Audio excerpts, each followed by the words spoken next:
Երևանյան փողոցներում այս օրերին հաճախ կարելի է տեսնել բոլորին դեմ եմ կուսակցության փիկապը եւ մեքենայից անցորդներին ողջունող Սպայդերմենին։ Սուպերհերոսը դարձել է քաղաքական ուժի սիմվոլը։ Քարոզարշավի ընթացքում բոլորին դեմ եմի կազմակերպած ցեխ շպրտելու, ջուր ծեծելու, բոճկա գլորելու ակցիաները հակասական ազդեցություններ են առաջացնում մարդկանց մոտ։ Քաղաքական ուժի ներկայացուցիչների խոսքով դրանք իրականում հասարակությանն ուղղված լուրջ ասելիք են պարունակում։ Շպրտոցիները, մուկտաշոցիները, բոճկա գլորոցիները, դրանք բոլոր քաղաքական ուժերը առավոտից իրիկուն անում են։ Մենք դա տեսնում ենք։ Մենք ինչ ենք անում։ Մենք իրականացնում ենք փաստացի դրա ֆիզիկական իրականացում ու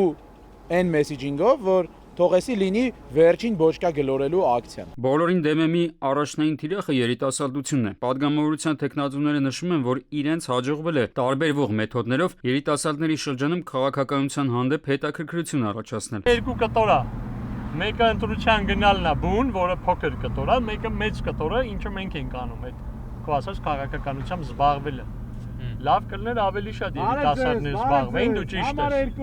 Բայց միջը պետք է սկսենք։ Քաղաքական ուժի ներկայացուցիչները վստահ են, որ իրենց հաջողության գրավականը ասելիքի պազությունն է։ Այն է փոխել խաղի կանոնները, առանց որի երկրում ֆունդամենտալ որևէ փոփոխություն անհնարին է։ Շեմը իջացնենք 1%, բոլորին դեմ եմ արդեն քվեաթերթիկը ստեղծենք, 100 օրից նոր ընտրություն դնենք, որին մեր վարչապետի տեխնացուն չի մասնակցի։ Այս ընտրական համակարգով ինչ էլ վերջում տեղի ունենա, ով էլ վերջում ընտրվի, այն ակցիաները, որ բոլորին դեմ եմ մինչև հիմա նախաձեռնել է, դրանք նույնքել շարունակվելու են իրականում տեղի ունենալ նաև հետագայում։ Բոլորին դեմ եմ կուսակցության պատգամավորության տեխնացուները առաջիկայում նոր ակցիաներ են կազմակերպելու, որոնք իրենց դիտարժանությամբ չեն զիջելու նախկիններին։ Վստահ են, որ հաջողելու են, քանի որ լավագույնս հասկանում են թիրախային խմբին, երիտասարդությանը եւ նրա ցանկությունները։ Արմեն Աթալյան, Տիգրան Հունանյան, ժամը լրատվական։